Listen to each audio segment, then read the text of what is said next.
Pourquoi l'époux s'écrit? Merci, alléluia. Je vois le micro, c'est parce que je n'ai plus trop de voix. Vous pouvez prendre otage, je crois que sont notre serviteur, peut-être vous approcher aussi, comme nous ne sommes pas nombreux. Et merci pour ta présence.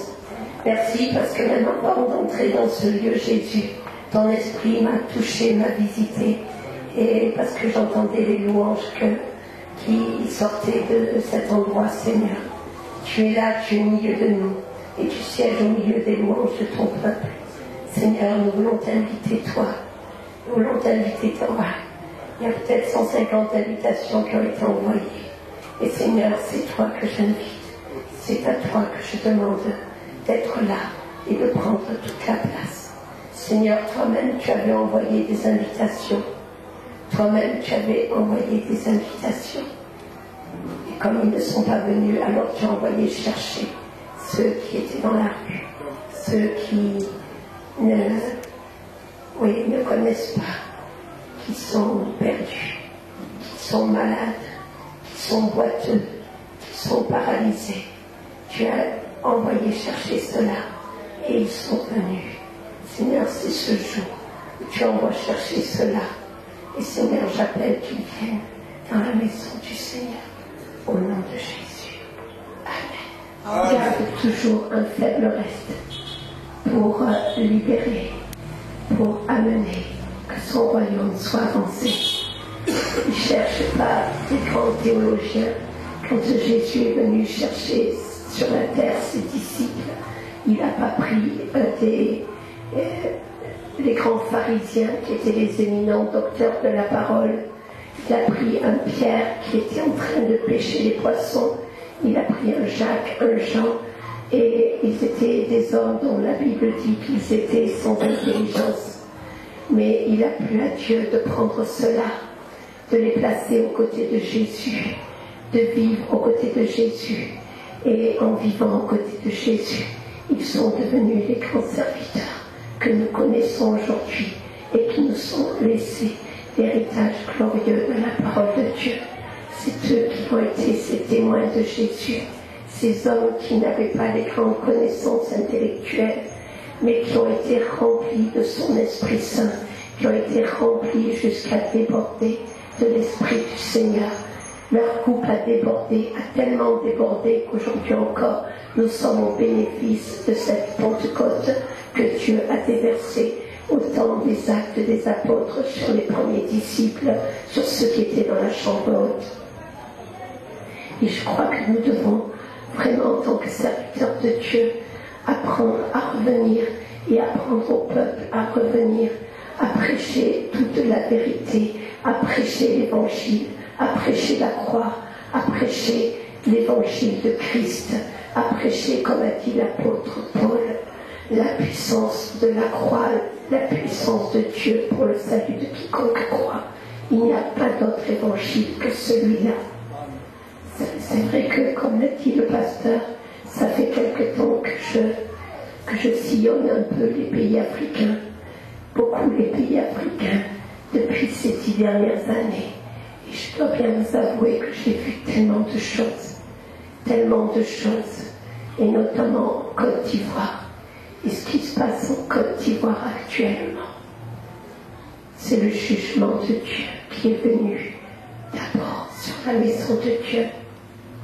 Nous devons vivre avec la crainte du Seigneur.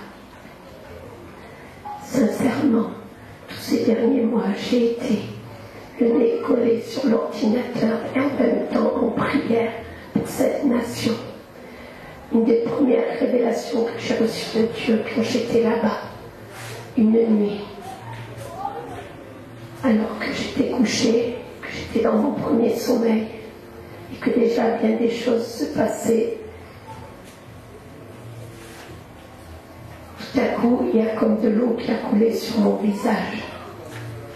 Et je croyais que, comme j'étais dans mon premier sommeil, dans mon esprit, j'ai cru que c'est qu'il pleuvait dans la maison. Et puis je mets ma main sur le visage et je regarde ma main, c'est dans l'esprit que ces choses se passent. Et je regarde ma main et je vois du sang. Et je dis, mais Jésus, c'est toi. Tu pleures. Et c'était des larmes de sang. Je ne savais pas tout ce qui allait se passer. Déjà, il se passait beaucoup de choses là-bas. Mais j'ai compris que c'était un moment de communion à ses souffrances. C'est tout ce que j'ai compris. Et puis, Dieu a conduit là-bas que je vive, que je connaisse bien des difficultés, bien des tribulations, bien des épreuves. Et vraiment, toujours ces larmes revenaient. Et quand je voyais la misère, j'étais dans un quartier, près des bas quartiers. J'allais visiter tous ces bas quartiers. J'allais visiter les femmes, les enfants. Tout ce que je voyais, tout ce que j'observais, brisait chaque jour davantage mon cœur. Et je demandais à Dieu, mais comment est-il possible que nous vivions ces choses? Bien aimé, parce que j'étais blanche, alors j'étais invitée par des soi-disant grands hommes de Dieu, des grands prophètes, des grands serviteurs, des grands bishops. Et j'allais, et je me suis aperçue que ceux qui se présentaient, ces grands bishops, étaient complètement à côté de la plaque. Ils m'invitaient parce que je suis blanche. Si j'avais voulu marcher selon le train de ce monde, selon comme ça se passe en Afrique, par les relations, j'aurais pu devenir le grand bishop aussi. Mais ça, c'est pas mon problème. Ça, c'est pas ma destinée. Ma destinée, c'est que Jésus opère à travers ma vie, sa parole. C'est que Jésus libère à travers ma vie, sa personne. C'est que l'Esprit de Christ à travers moi libère, que la croix est prêchée, que les âmes sont sauvées, que les captifs sont libérés. J'ai pas encore vu de grands miracles comme ces grands bishops. Et je ne suis pas sûre qu'ils fassent les miracles vraiment au nom du Seigneur Jésus. Et c'est vrai que beaucoup en font. C'est vrai que beaucoup en font. Alors j'ai posé la question à Dieu s'ils les font vraiment au nom du Seigneur Jésus, ou s'ils les font de manière larvée, occultée, en allant consulter les marabouts, les choses comme ça. Dieu ne m'a pas donné toutes les réponses. Et j'en ai vu qui, les âmes viennent se prosterner devant eux. Ils passent des vidéos avec des miracles. Ils passent des vidéos avec, notamment, il y avait un boiteux ou une boiteuse qui se relevait. Ils avaient fait ressusciter des morts. Et Dieu a permis même qu'un jour, c'est pas volontaire, c'est venu comme ça, parce qu'au début, je ne savais pas bien sincèrement. Moi-même, j'étais tombée dans le piège de leurs offrandes, parce que c'est avec la Bible qu'ils appellent à faire des offrandes. C'est avec la parole de Dieu, c'est avec les Écritures qu'ils tordent pour nourrir leur ventre, qu'ils tordent pour bâtir leur maison, qu'ils tordent pour dépouiller la veuve et l'orphelin. Ils utilisent la parole de Dieu pour servir leurs intérêts et non les intérêts du royaume de Dieu.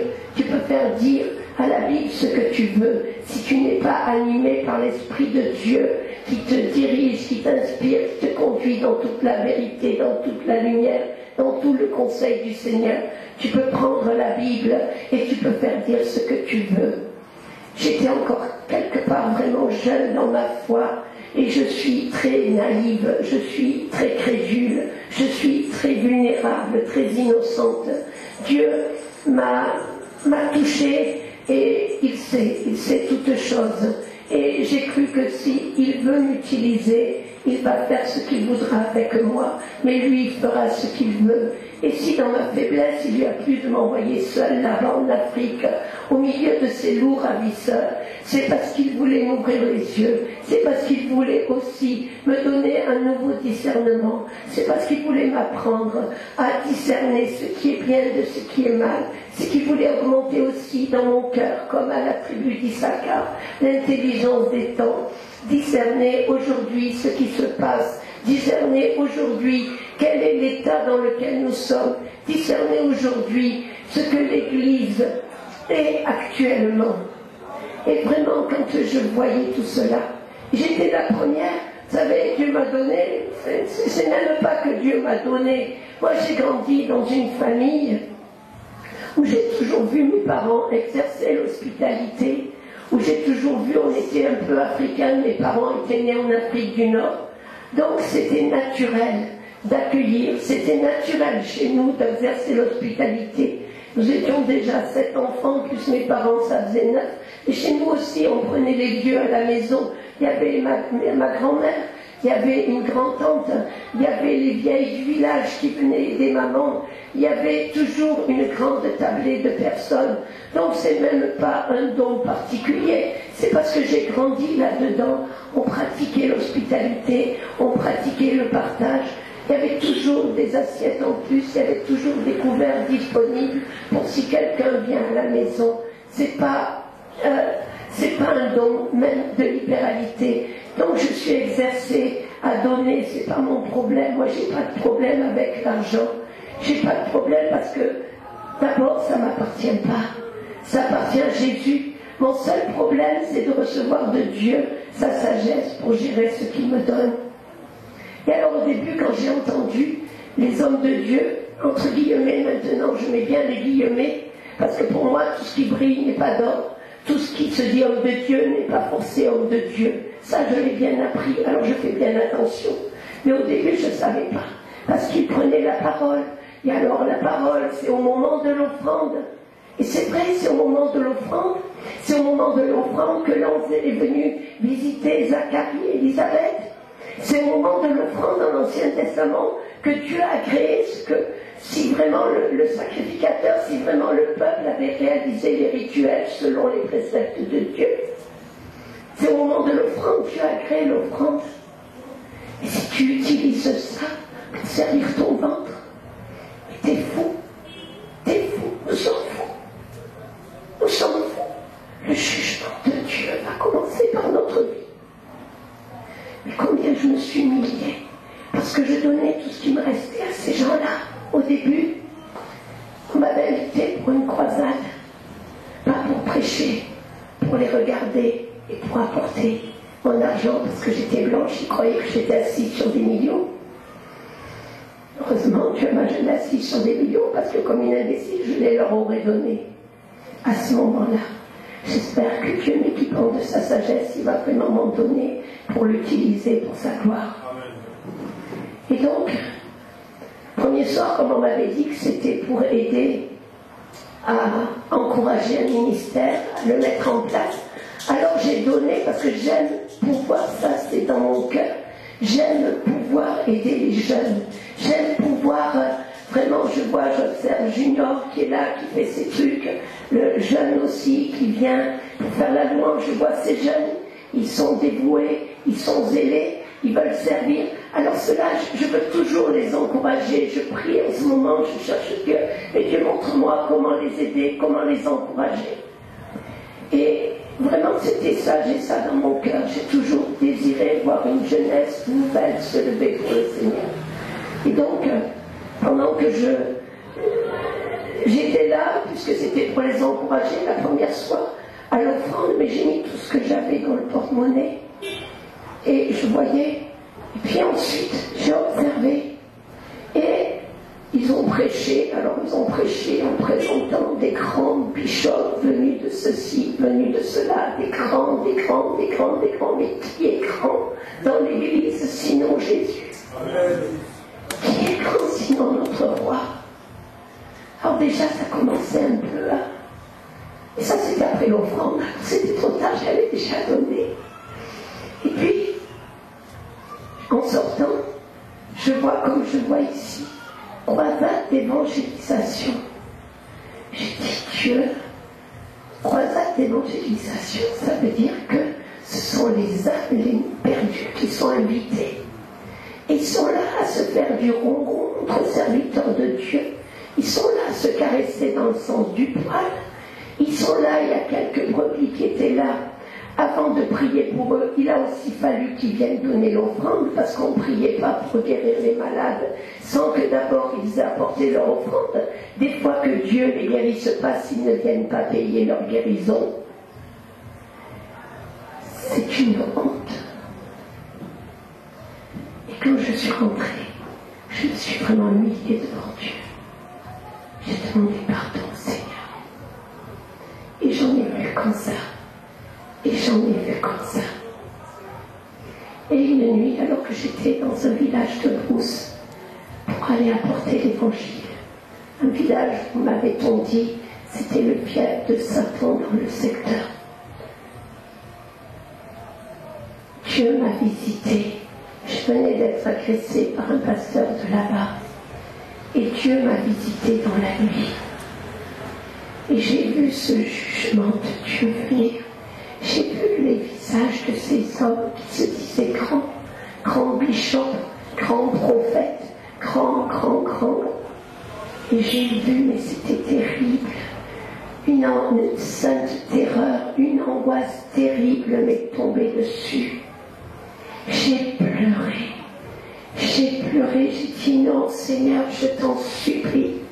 J'ai prié qu'il se repente, j'ai prié qu'il revienne au Seigneur, j'ai prié qu'il soit éclairé, j'ai prié la peur de ma vie, j'ai mis Dieu et devant les hommes ici sur la terre. Et quand Dieu va venir, je relisais ce matin la parole, c'est vrai, je lis peut-être moins souvent la Bible, mais je suis toujours dans la parole. C'est la parole qui habite ma vie, c'est la parole qui habite mon cœur. Et ce matin, je méditais, quand Dieu va venir, les planètes vont être embrasées, ça va venir, ça va être du feu, ça va être comme au temps de Sodome et Gomorrhe, ça va être terrible le jugement de Dieu, ça va être terrible. Et voyez, ayons l'intelligence des temps. Dieu vraiment m'a ouvert les yeux. Ce qui se passe actuellement en Côte d'Ivoire, je ne cesse de crier à Dieu qu'il rétablisse la situation. Mais actuellement, c'est la dévastation. C'est la dévastation. Ils sont venus du nord, ils sont venus de l'est, ils sont venus de l'ouest, ils sont venus du sud, ils sont venus de partout, ils sont venus du ciel, ils sont venus avec les hélicos, ils ont bombardé. J'ai honte parce que c'est la France qui a ordonné ces choses. Je ne sais comment m'humilier devant Dieu pour qu'il ramène, pour que le sang du peuple ne soit pas sur la France. Mais il le sera de toutes les manières, puisque depuis tant de générations, ils ordonnent les massacres, ils ordonnent les génocides, ils pillent, ils dépouillent, et Dieu laisse comme il a laissé qu'on laisse Israël aussi. Dieu laisse parce que Dieu use de patience. Dieu use de patience pour que le plus grand nombre soit sauvé. Pour que le plus grand nombre soit sauvé. Et regarde actuellement la Côte d'Ivoire, c'est la dévastation. Ils tuent de partout, ils pillent, ils volent. Le diable est lâché, et un jour le diable va être lâché sur la terre. Un jour ces choses vont arriver, un jour il va être lâché, un jour seule l'Église, seule, sans tache ni ride, celle qui s'est préparée, seule celle-là sera prise avec le Seigneur.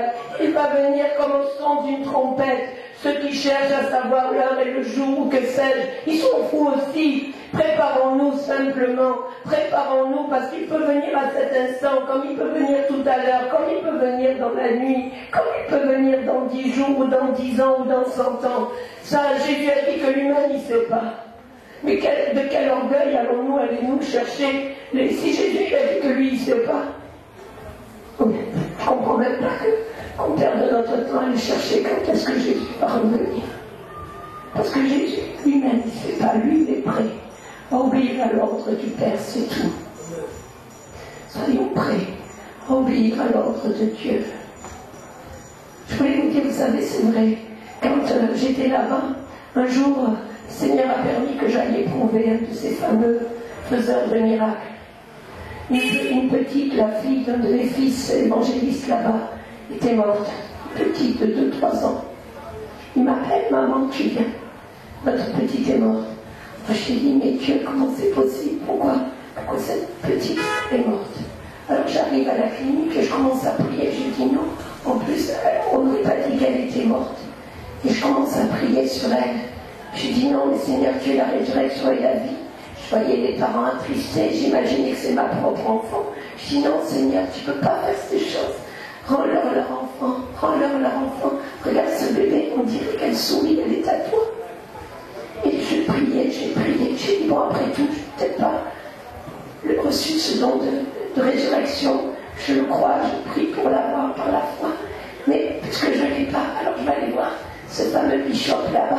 Je vais aller voir. Je demande aux parents s'ils sont d'accord qu'on prenne l'enfant. J'avais ma voiture à ce moment-là. Je n'ai pas toujours eu une voiture. Donc j'en avais une.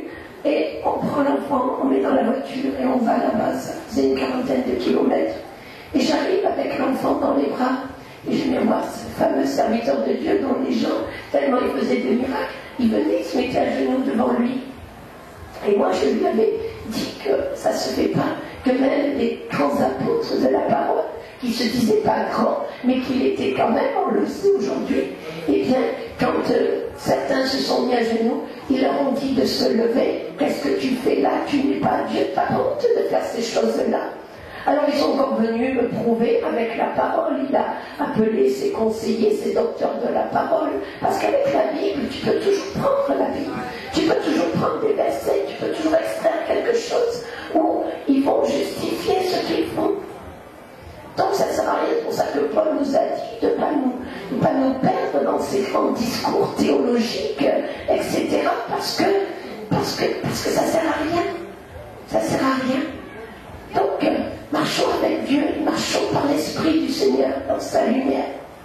Alors je lui dis, voilà, cette petite est morte, comme toi tu as reçu le don de miracle. Alors, viens, je vais la mener pour que tu pries pour elle et que tu la ressuscites. Ah, regardez, bizarre. Il a dit, ouais.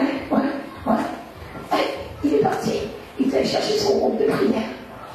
Alors ils sont venus, tout le groupe, ils ont commencé, ils ont prié, ils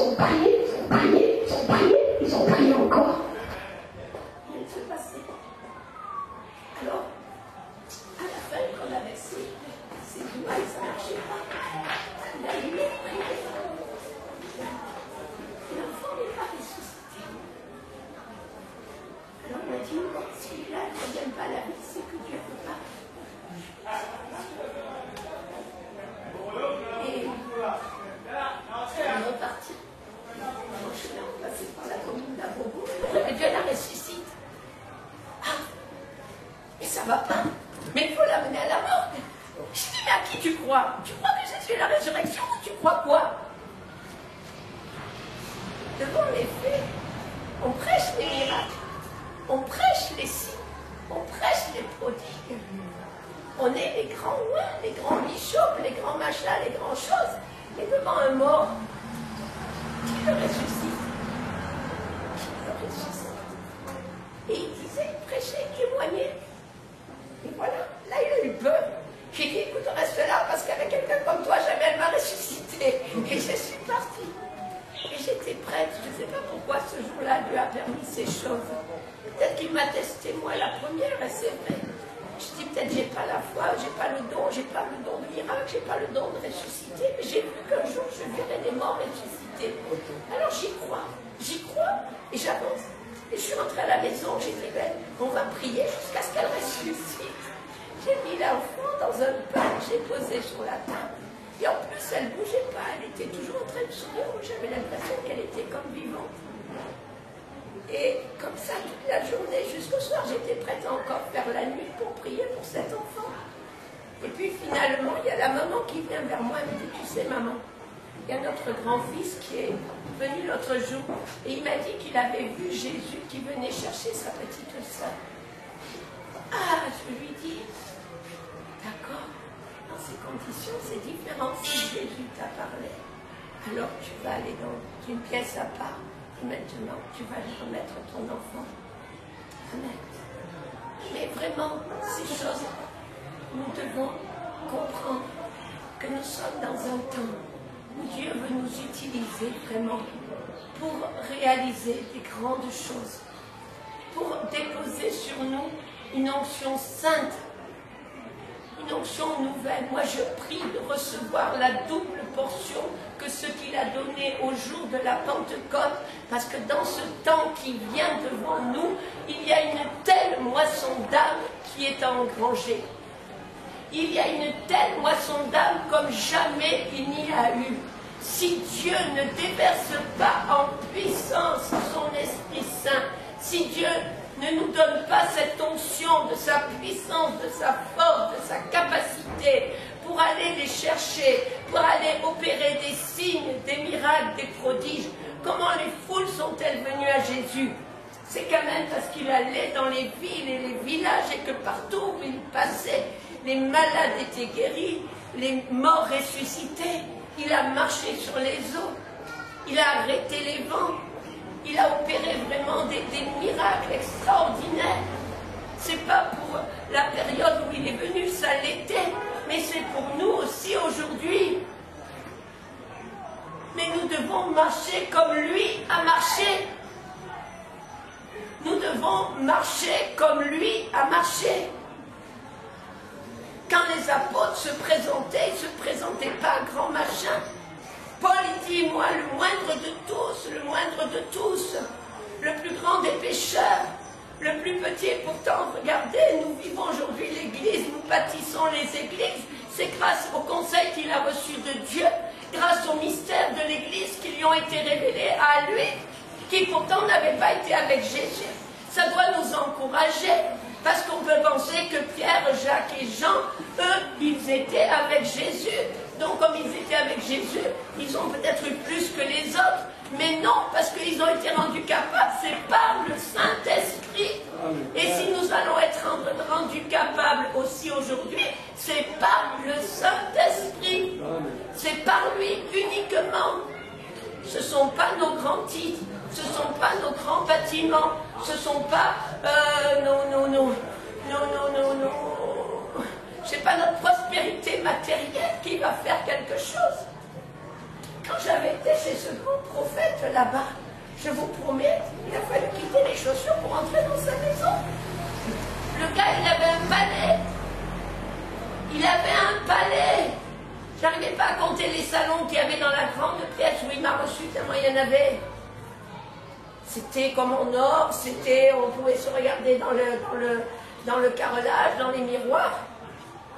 Et puis à côté, là-bas, dans le Marigot, dans les bas quartiers, les petits meurent.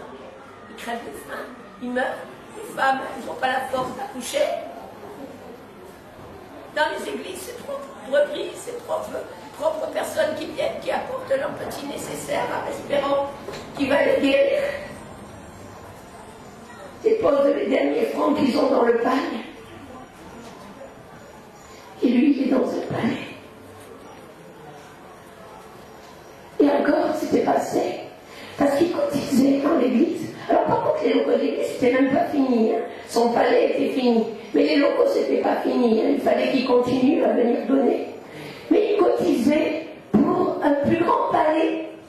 Parce que là, c'était pas assez grand. Il cotisait pour un plus grand palais. J'ai honte quand je pense à ces choses, ça me fait mal. Je dis, Seigneur, moi qui t'ai allé là-bas pour aider les petits. Et vous savez, Dieu est le maître du ciel et de la terre. L'or et l'argent lui appartiennent. L'or et l'argent sont à lui. C'est lui qui pourvoit. C'est lui qui pourvoit. Alors ils arrivent peut-être à force de corruption, à force de manipulation, de contrôle sur les âmes fragiles, faibles, à piller, dépouiller. Et je crois que nous devons aussi dire à Dieu, ordonner la restitution pour les peuples, pour pour les familles des peuples. C'est notre part. Nous devons venir devant Dieu en tant que sacrificateurs, afin qu'ils soient redistribués leur héritage aux pauvres et aux malheureux. Vous savez, si vous regardez dans la parole, il y avait les Lévites, il y avait les hommes, les femmes que Dieu avait consacrés à son service, pour servir sa parole, pour servir le peuple. Et je crois que c'est nous qui sommes loin. Si nous sommes les ministres du Seigneur, s'il nous a placés dans des ministères, s'il nous a placés les uns apôtres, prophètes, pasteurs, docteurs, évangélistes, je dis bien, s'il nous a ainsi, c'est Jésus qui nomme, c'est pas nous qui allons nommer un ministre de Dieu, il faut le recevoir par la révélation. Dans les actes des apôtres, ils étaient ensemble, ils jeûnaient et ils priaient. Et alors, l'Esprit de Dieu montrait qui il devait mettre à part. C'était pas les hommes. Bien souvent, je l'ai trouvé aussi dans les églises. On va placer ceux qui ont des bonnes situations, ceux qui ont des bonnes positions sociales. J'ai vu, je l'ai vu. J'ai vu, c'est pas trop les plombiers qu'on va envoyer et établir dans des ministères. C'est pas trop les manœuvres, c'est pas trop les petites situations. Là, pour cela, il n'y a que la grâce de Dieu pour les établir. Moi, dans mon église, j'aurais jamais été établi non plus. Si je suis là aujourd'hui, c'est parce que Jésus m'a choisi et que l'élection, le choix de Dieu sont irrévocables. Nous devons prier Dieu pour savoir qui sont ces ministres. Et ces ministres, il les établit non pas pour être le grand bishop sur un piédestal, mais il les établit pour être posés auprès de la pierre angulaire et être le fondement des bâtiments, des pierres vivantes, de l'église sainte, sontage, mérite qu'il va venir chercher. Je disais récemment ici, je crois, quand on est ici, la pierre angulaire, tu ne la vois pas. Jésus, nous ne le voyons pas. Les premiers apôtres, prophètes, nous ne les voyons pas.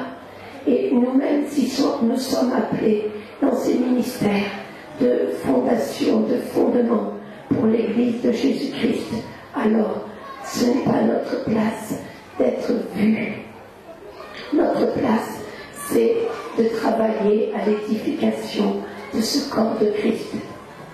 Notre place, c'est de travailler, de chercher Dieu, de prier et de travailler pour libérer que ces 5 ministères, que dans l'Église se lèvent les ouvriers, que dans l'Église il n'y ait pas de pauvres, il n'y ait pas de veuves, il n'y ait pas d'orphelins, que dans l'Église tous soient pris en compte. C'est nous qui sommes placés dans les églises comme sentinelles pour veiller à ce que le conseil de la parole de Dieu soit réalisé, et c'est à nous qu'il va demander compte.